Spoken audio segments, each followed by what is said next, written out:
तो नमस्कार, सत श्री अकाल और जय श्री राम सभी को। आज हम लेके आए हैं आपके लिए chapter alcohol, phenol and ether. Hello alkenes, आपने पढ़ लिया है अल्कोहल, फिनॉल, ईथर। अब हम पढ़ा रहे हैं। हम पूरी कोशिश करेंगे कि सितंबर तक आपका कोर्स खत्म हो जाए ताकि हम ढेर सारे पीवाईक्यूज करा सकें। उसके साथ ही आप हमारा मेंबरशिप भी ज्वाइन कर सकते हैं जिसमें आपको मोस्ट इंपॉर्टेंट क्वेश्चंस मिलेंगे। तो आइए आज स्टार्ट करते हैं अल्कोहल, फिनॉल, ईथर। थोड़ा सा इसे छोटा करना पड़ेगा बच्चों, एज ऑलवेज। तो सबसे पहली बात जो हमें पता करनी है वो ये पता करनी है कि अल्कोहल और फिनॉल में अंतर क्या है। ईथर हम बाद में पढ़ेंगे। अल्कोहल और फिनॉल में डिफरेंस हमें पता करना सबसे इंपॉर्टेंट चीज है। दोनों में वही डिफरेंस है जो हेलो एल्कीन्स और हेलो एरीन्स में था। अगर आपको ये बात नहीं पता है तो आप हमारा पुराना वीडियो जाके देख सकते हैं हेलो एल्कीन्स का, जिसका लिंक हम आपको डिस्क्रिप्शन में देने की कोशिश करेंगे। तो अल्कोहल और फिनॉल की बात करते हैं तो अल्कोहल में, सॉरी इसको थोड़ा सा, यस, किसी ने ज्यादा पतला कर रखा है, खाते पीते घर का नहीं किया है। अल्कोहल में OH ग्रुप, अभी भी ये पतला क्यों है, चलिए, OH group is attached to straight chain. किससे अटैच्ड है बच्चों? स्ट्रेट चेन से अटैच्ड है। तो अगर स्ट्रेट चेन के कार्बन से कोई भी OH ग्रुप अटैच्ड है तो उस कंपाउंड को हम अल्कोहल कहते हैं, और वही अगर बेंजीन से अटैच है तो हम उसे फिनॉल कहेंगे। तो अल्कोहल फिनॉल में मेन डिफरेंस क्या है? Alcohol is when the OH group is attached to straight chain and phenol is when the OH group is attached to benzene.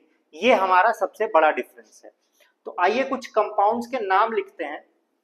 ये सब आपको दिख रहा होगा, आपको देखना नहीं है, ये आपको बस दिख रहा है, सॉरी, कुछ खाली पेजेस थे तो वहां पहुंचते हैं, ये रहे।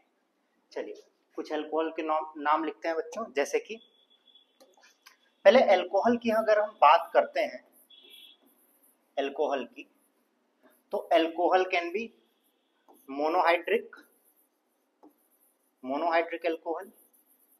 मोनोहाइड्रिक अल्कोहल मतलब जब सिर्फ एक OH ग्रुप जुड़ा हो। इसी तरीके से डाइहाइड्रिक अल्कोहल हो सकता है। डाइहाइड्रिक का मतलब जब दो OH ग्रुप जुड़े हों। फिर ट्राइहाइड्रिक, आप समझ ही गए होंगे, ट्राइहाइड्रिक जब तीन OH ग्रुप जुड़े हों। इसका सबसे कॉमन एग्जांपल जो है उसे ग्लाइकॉल कहते हैं, और इसका जो सबसे कॉमन एग्जांपल है उसे ग्लिसरॉल कहते हैं। ग्लाइकॉल आपको बना के दिखा देते हैं बच्चों, ये रहा आपका ग्लाइकॉल, है ना। और ग्लिसरॉल में यही चीज 3 बार हो जाएगी, 3 OH ग्रुप हो जाएंगे। कहीं भी आपको परेशानी हो आप हमें कमेंट करके जरूर बता सकते हैं। इसके अलावा जो अल्कोहल होता है वो एलाइलिक हो सकता है, एलाइलिक अल्कोहल।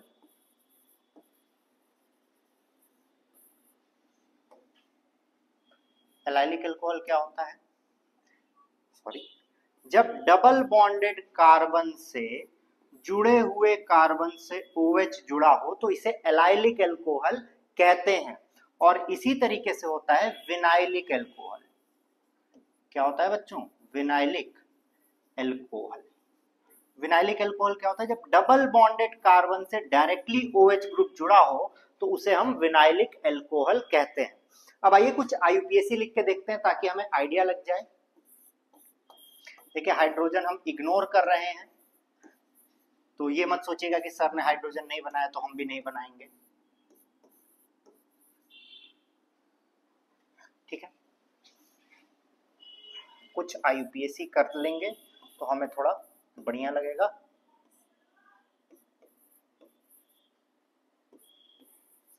तो आइए, सबसे पहले जो आपको पता है IUPAC लिखने का ऑर्डर होता है prefix plus root word plus suffix. ये ऑर्डर होता है, ये ऑर्डर होता है prefix plus root word plus suffix. अब इसको लिखने की कोशिश करते हैं बच्चों। तो प्रीफिक्स तो यहाँ पे कोई नहीं है। अब हम रूट वर्ड देखेंगे। रूट वर्ड का मतलब होता है नंबर ऑफ कार्बन। क्या होता है बच्चों? Number of carbon. तो कितने कार्बन है? 1 2 3 4, तो इसका हो जाएगा ब्यूट। और क्योंकि स्ट्रेट चेन है तो हम इसको ब्यूटेन लिख सकते हैं। पर यहाँ पे जो फंक्शनल ग्रुप है वो अल्कोहल है, और अल्कोहल के लिए हम लगाते हैं ऑल। तो हम यहां से इस ई को गायब करेंगे और इसका नाम लिख देंगे ब्यूटेनॉल, क्योंकि कार्बन नंबर 1 पे है तो इसकी पोजीशन लिखने की जरूरत नहीं है। पर हम यहां बात करेंगे तो यहां भी प्रीफिक्स नहीं है और ब्यूटेन तो हमारा रहेगा ही, पर यहां पे जो फंक्शनल ग्रुप है वो पहले कार्बन पे नहीं है, तो हम उसको वहां से नंबरिंग करेंगे जहां से उसको सबसे कम पोजीशन मिले। तो 1 2, तो ब्यूटेन 2 ऑल, ये इसका नाम हो जाएगा। इसका नाम आईयूपीएसी नेम आप कमेंट सेक्शन में हमें बता सकते हैं, ठीक है। तो आइए चलते हैं वापस से अपनी जर्नी पे जहां पे हमने स्टार्ट किया alcohol, not this one but this one. अब हमें देखने होते हैं कुछ कॉमन कंपाउंड्स। देखिए ईथर होता है जब जब दो कार्बन चेन के बीच ऑक्सीजन हो तो उसे हम ईथर कहते हैं, ठीक है। आइए अब कुछ कॉमन कंपाउंड्स के बारे में जानते हैं। इन कॉमन कंपाउंड्स को क्यों पढ़ना है, ये इसीलिए इंपॉर्टेंट है क्योंकि कई बार आपको जब हाउ डू यू मेक या व्हाट डू यू ऑब्जर्व में कंपाउंड के नाम दे देते हैं कॉमन नेम्स, तो आप पहचान नहीं पाते हैं। तो इसको आप नोट्स में भी लिख सकते हैं या टेलीग्राम पे आप हमें फॉलो कर सकते हैं, वहां पे आपको ये मिल जाएगा। तो सबसे पहला आता है कैटेचॉल। कैटेचॉल में OH ग्रुप फिनॉल के साथ जब OH ग्रुप मेटा पोजीशन पे लगेगा तो इसको कैटेचॉल कहते हैं। इसका अगर हम आईयूपीएसी नेम की बात करें तो मेटा हाइड्रोक्सी फिनॉल या बेंजीन, या ये भी लिख सकते हैं बेंजीन 1,3 डाइऑल, बेंजीन 1,3 डाइऑल। पर यही OH ग्रुप जब फिनॉल के बाद पैरा पे लग जाएगा तो उसे हाइड्रोक्विनॉल कहते हैं और इसका कॉमन नेम हो जाएगा बेंजीन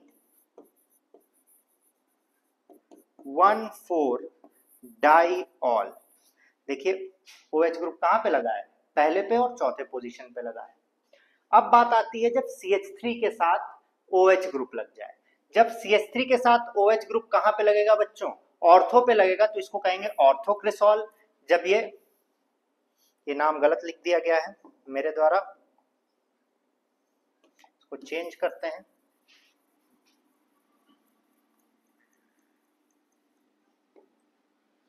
इसका नाम हो जाएगा मेटाक्रिसॉल, और जब वो पैरा पे चला जाएगा तो पैराक्रिसॉल। अब आप सोच रहे होंगे कि सर आपने OH ग्रुप के दो पोजीशंस के बारे में तो बताया, जब 1,3 हो और 1,4 हो, पर 1,2 मतलब ऑर्थो पे है तो नहीं बताया। तो जब ऑर्थो पे लगेगा तो इसका नाम हो जाएगा रेसोर्सिनॉल। बच्चों याद रखिए, फिनॉल रहेगा आपके पास, फिनॉल, इस पे दूसरा OH ग्रुप अगर ऑर्थो पे लगा तो रिसोर्सिनॉल, मेटा पे लगा तो कैटेचॉल और पैरा पे लगा तो हाइड्रोक्विनॉल। वैसे ही बेंजीन के ऊपर जब CH3 होता है तो इसका कॉमन नेम होता है टॉल्वीन।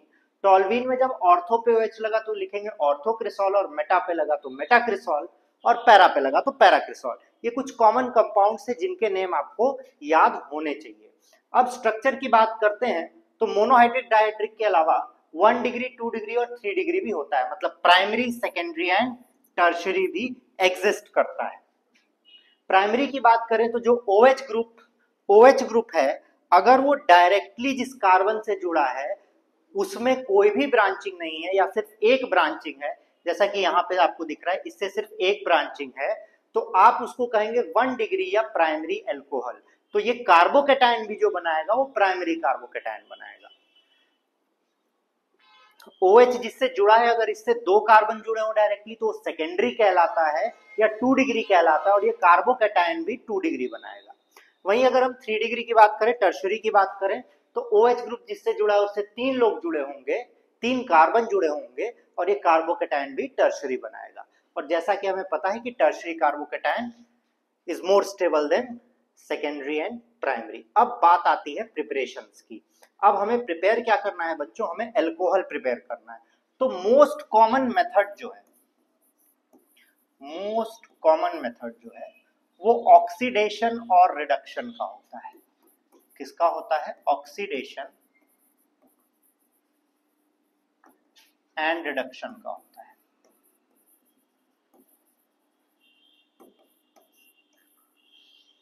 अब एक कॉमन पाथवे है कॉमन पाथवे है जिसमें हम ये रिएक्शन करते हैं। एल्केन का अगर हम ऑक्सीडेशन करेंगे बच्चों तो ये एल्कोहल बनाएंगे। ये आपके आगे के सारे चैप्टर्स में काम आने वाला है, तो इसको ध्यान से सुनिएगा, ठीक है। एल्केन का अगर हम ऑक्सीडेशन कराएंगे तो हमें एल्कोहल मिलेगा। एल्कोहल को ऑक्सीडेशन कराएंगे तो एल्डिहाइड कीटोन मिलता है। एल्डिहाइड कीटोन को ऑक्सीडेशन कराते हैं तो कार्बोक्सिलिक एसिड मिलता है। ये इस ऑर्डर में, ऑक्सीडेशन के ऑर्डर में आगे जाता है। वही अगर हम इनका रिडक्शन करने लगे तो कार्बोक्सिलिक एसिड के रिडक्शन पे हमें एल्डिहाइड कीटोन मिलेगा, एल्डिहाइड कीटोन के रिडक्शन पे हमें एल्कोहल मिलेगा, और एल्कोहल के रिडक्शन पे हमें एल्केन मिलेगा। तो 3 तरीके हैं जिनसे हम एल्कोहल बना सकते हैं। पहला, हम अल्केन को ऑक्सीडेशन करा दें। दूसरा, एल्डिहाइड कीटोन का रिडक्शन करा दें, या कार्बोक्सिलिक एसिड का डायरेक्ट रिडक्शन करा दें। ये स्टेप बाय स्टेप भी हो सकता है और एक ही स्टेप में भी फॉलो किया जाता है। अब आइए देखते हैं इसमें आखिर होता क्या है। एल्केन का जैसे ही हम ऑक्सीडेशन कराएंगे तो एक H ग्रुप जो है ये हटेगा और इसकी जगह OH आएगा, जैसा कि आपको दिख रहा है, और hence our product that is alcohol. अब क्योंकि एक बार OH बन चुका है, अब इसका ऑक्सीडेशन करेंगे तो यहां से जैसा कि आपको दिख रहा है ये वाटर मॉलिक्यूल निकालेगा और उसकी जगह डबल बॉन्ड O ले आएगा, ठीक है। जैसे इसने डबल बॉन्ड O लाया, या तो ये एल्डिहाइड बना देगा डिपेंडिंग, या तो ये कीटोन बना देगा। अब वापस से इसका ऑक्सीडेशन करते हैं तो एक बार तो ये काम हो चुका। देखिए ऑर्डर क्या होता है, पहले H को रिमूव करके OH लाओ, पहला काम, फिर वाटर को रिमूव करके डबल बॉन्ड O लाओ। अगर एक बार ये काम हो गया है तो दोबारा फिर हमें OH लाना होगा। अब वापस से ऑक्सीडेशन करेंगे तो एक H और रिमूव होगा और OH आ जाएगा, और ये बन जाएगा हमारा कार्बोक्सिलिक एसिड। तो ये ऑर्डर होता है बच्चों ऑक्सीडेशन और रिडक्शन का। आई होप आप इमेजिन कर पा रहे होंगे। अब बात करते हैं कि ऑक्सीडेशन और रिडक्शन करना किससे, क्योंकि रिएजेंट भी तो पता होना चाहिए। ऑक्सीडेशन जनरली जिससे हम करते हैं दैट इज K2Cr2O7 और KMnO4, इन्हीं दोनों को ऑक्सीडाइजिंग एजेंट की तरह यूज करते हैं। और रिडक्शन की बात करें तो मेटल हाइड्रोजन के साथ, जिसमें copper tube at 300 degree Celsius भी है, lithium aluminium hydride, chromium trioxide और सोडियम बोरोहाइड्राइड भी यूज करते हैं। तो ये सबसे कॉमन मेथड है, हर चैप्टर में इसका यूज होगा। आप देख रहे हैं क्योंकि एल्कोहल भी बन रहा है, एल्डिहाइड कीटोन भी और कार्बोक्सिलिक भी, तो ये बैक एंड फोर्थ जाएगा और ये रिएक्शन लगातार देता रहेगा। अब स्टार्ट करते हैं। सबसे पहला तरीका जो कि आपके बुक्स में भी है, जो कि आपको पढ़ना भी है। आई होप आपको ऑडियो वीडियो में कहीं भी कोई परेशानी नहीं हो रही होगी। तो जो सेकंड तरीका है और आपकी बुक का फर्स्ट तरीका है that is acid catalysed hydration of alkyne. अब इसका नाम ये क्यों पड़ा है, इसका मतलब कि स्टार्टिंग रिएजेंट अल्कीन है, इसका हाइड्रेशन हो रहा है मतलब वाटर ऐड हो रहा है in the presence of acid. मतलब अल्कीन में जब हम H3O+ करेंगे तो हमें एल्कोहल बना के ये दे देगा। इसका मैकेनिज्म कई बार आता है, तो आइए इसके मैकेनिज्म को ध्यान देते हैं। जनरली हम H3O+ की बात करें तो H3O+ का स्ट्रक्चर कुछ ऐसा होगा। 3 हाइड्रोजन है और ऑक्सीजन पे पॉजिटिव चार्ज होगा, जो कि इस हाइड्रोजन के द्वारा दिया गया है। अब यहाँ पे जो डबल बॉन्ड है, डबल बॉन्ड का मतलब क्या है, डबल बॉन्ड का मतलब क्या हो जाएगा बच्चों? डबल बॉन्ड का मतलब होता है एक्स्ट्रा इलेक्ट्रॉन या इलेक्ट्रॉन क्लाउड डेंसिटी आप कह लीजिए। और हमें ये बचपन से पता है कि opposite charges attract each other. तो ये जो इलेक्ट्रॉन क्लाउड डेंसिटी है ये अटैक कर देगी पॉजिटिव चार्ज पे, कॉमन सी बात है। जैसे इसने पॉजिटिव चार्ज पे अटैक किया, मतलब इसने इलेक्ट्रॉन दिया ऑक्सीजन को, पॉजिटिव चार्ज पे अटैक नहीं करेगा, ये इलेक्ट्रॉन अपना ऑक्सीजन को डोनेट कर देगी। और जैसे ये डोनेट करेगी ये पॉजिटिव चार्ज इस पे आ जाएगी, क्योंकि इसके पास इलेक्ट्रॉन की कमी हो जाएगी, इस कार्बन पे माइनस चार्ज आ जाएगा और इस पे प्लस चार्ज आ जाएगा। अभी हम जनरली ले रहे हैं क्योंकि सिमेट्रिकल है, ठीक। जैसे इस पे माइनस प्लस चार्ज आया, इसको इलेक्ट्रॉन मिला तो ये ब्रेक किया, क्योंकि ऑक्सीजन जो होता है वो 2 ही बॉन्ड बना सकता है। तो ये ब्रेक किया OH- में और H+ में, और फिर देखिए अटैक हो गया। Negative charge positive pay attack कर दिया और पॉजिटिव चार्ज नेगेटिव पे अटैक कर दिया। तो एसिड कैटलाइज्ड हाइड्रेशन में सबसे पहला काम होता है, जो H3O+ होता है उसको इलेक्ट्रॉन दिया जाता है, उसको ब्रेक किया जाता है H+ और OH- में, जैसा कि आपको यहाँ दिखाया गया है। और फिर ये यहाँ पे जो विसिनिटी बनी है, जो डिफरेंस बना है चार्ज का, वहां पे अटैक हो जाता है। तो यही काम होता है एसिड कैटलाइज्ड हाइड्रेशन में। बोलिए हाँ या नहीं बच्चों? अब देखिए, जैसा कि हमने कहा कि ऊपर तो सिमेट्रिकल पार्ट था, अनसिमेट्रिकल के केस में क्या होगा, अगर अल्कीन अनसिमेट्रिकल होगा then the negative part goes to that carbon which has lesser number of hydrogen, जैसा कि हमने पिछले चैप्टर में पढ़ा था जिसका नाम क्या था, मार्कोनिक ओव्स रूल, या तो कहीं कहीं आपको ये ऑफ्स भी मिल जाएगा, OFFS। ये एक इंपॉर्टेंट रिएक्शन है, रिएक्शन नंबर 2 हाइड्रोबोरेशन। ये आपको बहुत ही ध्यान से देखना है, हाइड्रोबोरेशन इंपॉर्टेंट क्यों है। हाइड्रोबोरेशन इंपॉर्टेंट इसलिए है क्योंकि ये कार्बन नंबर तो चेंज नहीं करता है पर प्रोडक्ट 3 गुना बना देता है।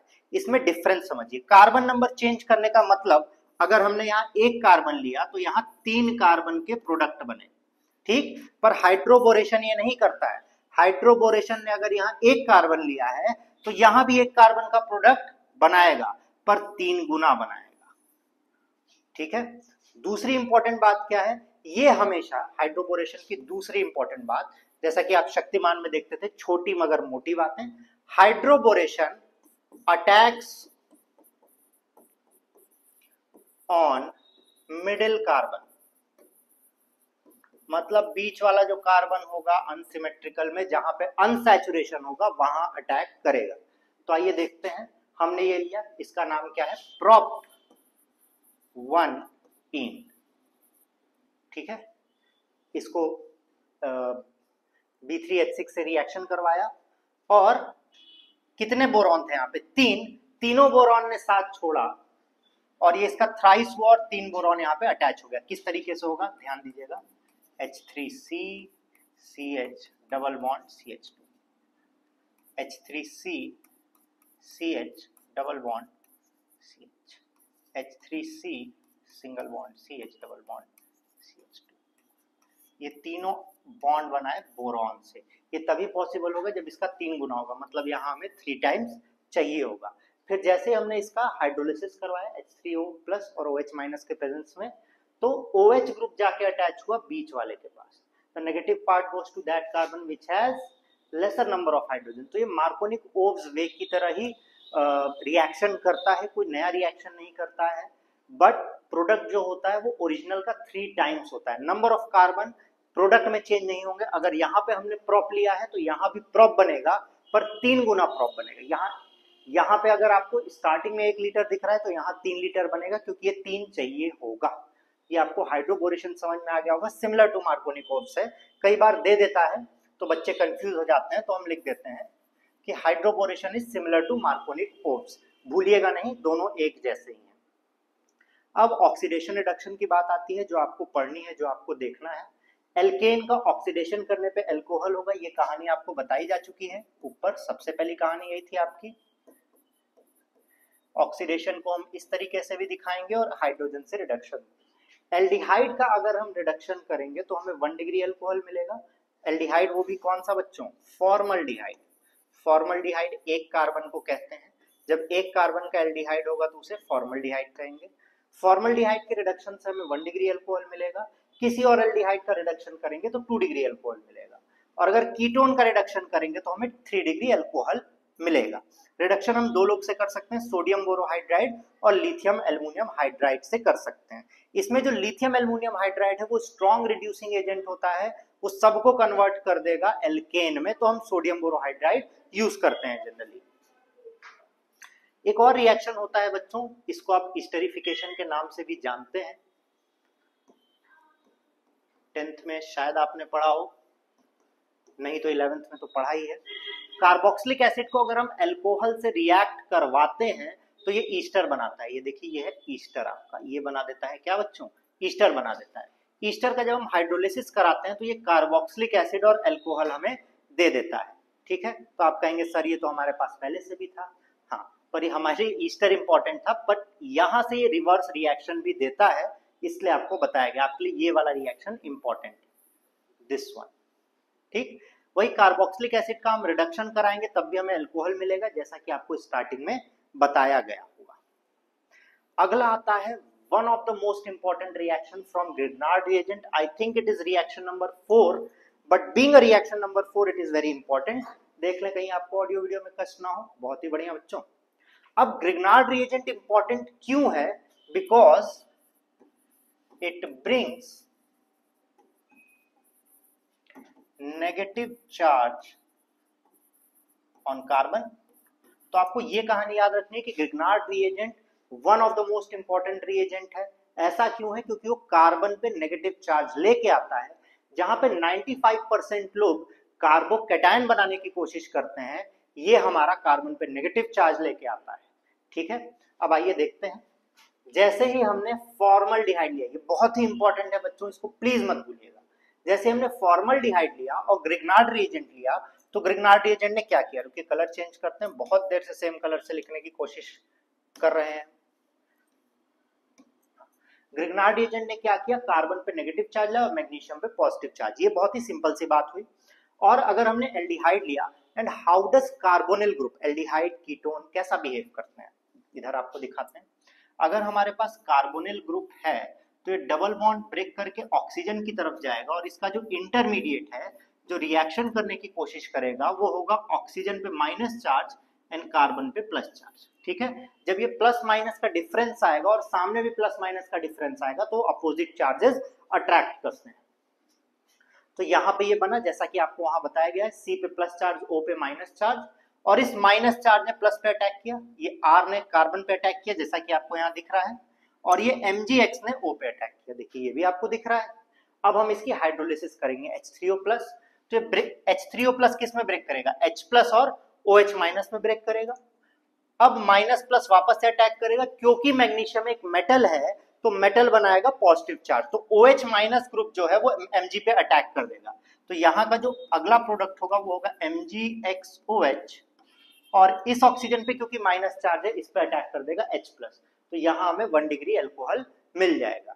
तो अगर हम फॉर्मल्डिहाइड लेते हैं और उसको ग्रिग्नार्ड एजेंट से रिएक्ट करवाते हैं तो हमें 1 डिग्री अल्कोहल दे देगा।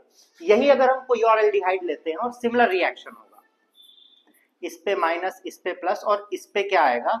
इस पे अटैक करेगा ये R, और ये अटैक करेगा इस पे। यही होने वाला है, जैसे ये अटैक कर रहा था इस पे और ये अटैक कर रहा था इस पे। तो देखिए एक R यहाँ पहले से था, एक और R हम ले आए, तो ये हमें क्या दे देगा? 2 degree alcohol and same product. वही अगर हम कीटोन को लेते हैं तो यहाँ पे हमारे 2 R ग्रुप पहले से हैं, इस पे माइनस, इस पे प्लस, इस पे माइनस, इस पे प्लस। तो ग्रिग्नार्ड रिएजेंट हमेशा क्या करता है? यहाँ पे 3 डिग्री अल्कोहल दे देगा। Grignard reagent not only brings negative charge on carbon, it increases number of carbon in product. तो अगर हमें डायरेक्टली कार्बन बढ़ाना है तब भी हम ग्रिग्नार्ड रिएजेंट का इस्तेमाल करते हैं।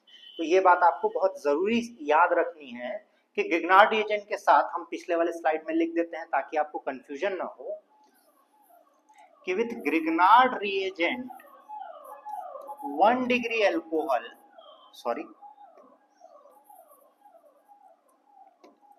विथ ग्रिग्नार्ड रिएजेंट फॉर्मल्डिहाइड अगर होगा एक कार्बन का aldehyde, it will give 1 degree alcohol. देखिए बच्चों यहाँ पे एल्डिहाइड आ गया है, इसका मतलब जब एल्डिहाइड की केमिकल प्रॉपर्टीज पढ़ेंगे तो आप ये रिएक्शंस यूज करेंगे कि एल्डिहाइड की केमिकल प्रॉपर्टी है कि वो अल्कोहल बनाता है ग्रिग्नार्ड रिएजेंट के साथ, तो रिएक्शंस इंटरलिंक्ड है। वहीं अगर ग्रिग्नार्ड रिएजेंट किसी और एल्डिहाइड के साथ रिएक्शन करता है तो ये देगा हमें 2 डिग्री अल्कोहल। ये ज्यादा इंपॉर्टेंट है, ये आपको याद होना ही चाहिए, वेरी वेरी इंपॉर्टेंट। ये क्वेश्चन आएंगे। When Grignard reagent reacts with ketone it forms 3 degree alcohol. ठीक है, आई होप आपको समझ में आ गया होगा। तो यहाँ पे प्रिपरेशन ऑफ फिनॉल की अब बात करेंगे। फिनॉल जो बनता है सबसे पहला और सिंपल तरीका है डाउस प्रोसेस, जो कि हेलोएरीन से बनता है। आप ये हेलोएरीन की केमिकल प्रॉपर्टीज में भी पढ़ सकते हैं। डाउस प्रोसेस बोर्ड एग्जाम में कई बार आया है, तो इस बार भी आने के चांसेस होते हैं। अगर हम क्लोरोबेंजीन से NaOH को रिएक्ट करवाते हैं तो ये HCl बाहर निकल जाएगा। HCl क्या है? बाहर निकल जाएगा एट 623 केल्विन, और ऑक्सीजन पे यहाँ माइनस चार्ज आएगा और क्लोरीन छोड़ के जाएगा तो यहाँ प्लस चार्ज आएगा। क्लोरीन इलेक्ट्रोनेगेटिव है। अगर ये प्लस माइनस वाली बात आपको समझ नहीं आ रही है तो ऑर्गेनिक स्टार्ट करने के पहले हमने GOC पढ़ाया था, उसको जरूर देखिएगा। हमारे वीडियो के लिंक में आपको वो डिस्क्रिप्शन में मिल जाएगा, नहीं तो आप प्लेलिस्ट में भी जाके देख सकते हैं। तो ये सोडियम फिनॉक्साइड बनाएगा, O पे Na का अटैक हो जाएगा और फिर जब ये H+ अटैक कराएगा सोडियम बाहर आ जाएगा और हमें फिनॉल बन के मिल जाएगा। ठीक है। दूसरा एग्जांपल है बेंजीन, ये खास इंपॉर्टेंट नहीं है, डाउस प्रोसेस से थोड़ा कम है पर जानते हैं। जब बेंजीन को हम ओलियम से रिएक्ट करवाते हैं H2H2O7 से, तब ये बेंजीन सल्फोनिक एसिड दे देगा। क्या दे देगा बच्चों? बेंजीन सल्फोनिक एसिड दे देगा। मतलब जैसा कि आपको लास्ट चैप्टर में बताया गया था, अगर सल्फ्यूरिक एसिड है तो attacking reagent is always HSO3+। तो HSO3 ने यहाँ अटैक किया और फिर जब हमने सोडियम हाइड्रोक्साइड के बाद हाइड्रोलिसिस कराया तो वापस से हमें फिनॉल बन के मिल जाएगा। ठीक है बच्चों, कहीं कोई कष्ट है तो कमेंट में मैसेज करिएगा, आपको बताया जाएगा। इंपॉर्टेंट ये फ्रॉम डाइजोनियम सॉल्ट, तो पिछले चैप्टर में आपको डाइजोनियम सॉल्ट बनाना सिखाया गया था, फिर से सिखाते हैं। अगर हम स्टार्टिंग में एनिलीन लेके NaNO2 और HCl ले लें with a temperature of 273 to 298 kelvin, तो आपको मिलेगा benzene diazonium chloride, benzene diazonium salt. और जब उसको वार्म वाटर से रिएक्ट करवाएंगे in the presence of acid, तो वापस से हमें फिनॉल मिलेगा। तो डाइजोनियम सॉल्ट का एक चौथा रिएक्शन पढ़ रहे हैं। एक हमने पढ़ा था गैटरमैन, एक हमने पढ़ा था सैंडमेयर, एक हमने पढ़ा था बाल्सकीमैन, और तीसरा रिएक्शन, चौथा रिएक्शन ये है। और एक और इंपॉर्टेंट रिएक्शन बच्चों क्यूमीन के साथ। क्यूमीन इसको कहते हैं, ये आपको याद होना चाहिए। What is cumene? बेंजीन पे अगर टर्शियरी कार्बन जुड़ता है तो उसे क्यूमीन कहते हैं। जब इसका ऑक्सीडेशन कराएंगे तो एक कार्बन रिड्यूस करेगा और ये कार्बोक्सिलिक एसिड बना देगा और फाइनली एसिडिक हाइड्रोलिसिस। इसकी जगह कई बार आपको H3O+ भी लिखा मिलेगा, तो कंफ्यूज नहीं होइएगा, तो आपको वापस से मिलेगा फिनॉल। ये रिएक्शन इंपॉर्टेंट क्यों है? क्योंकि बच्चों को जब भी क्यूमीन लिख के दिया जाएगा, या तो आप क्यूमीन बना नहीं पाएंगे, या तो आप सोचेंगे 3 कार्बन है तो क्या ही कर सकते हैं। तो जैसे इनका ऑक्सीडेशन होगा कार्बोक्सिलिक एसिड बन जाएगा जो यहां से जुड़ा है उसके साथ, और फिर एसिडिक हाइड्रोलिसिस में हमें वापस से फिनॉल दे देगा। तो घबराइएगा नहीं। अब खत्म करते हैं आज की क्लास। अब आज हमने पढ़ा प्रिपरेशन, अगले वीडियो में हम पढ़ने वाले हैं केमिकल प्रॉपर्टीज, क्योंकि अगर ये वीडियो बहुत लंबी हो जाएगी, आप बोर हो जाएंगे, तो आप नहीं देखेंगे। तो यहां हम खत्म करते हैं प्रिपरेशंस। अगर आपने एंड तक देखा, आपको पसंद आया, तो लाइक और शेयर करना ना भूलें अपने दोस्तों के साथ। और अगर आप नए हैं, सब्सक्राइब करो और हमें बताएं आपके पास ये चैनल कैसे है। मिलते हैं आपसे अगले वीडियो में। जय श्री राम, तब तक के लिए।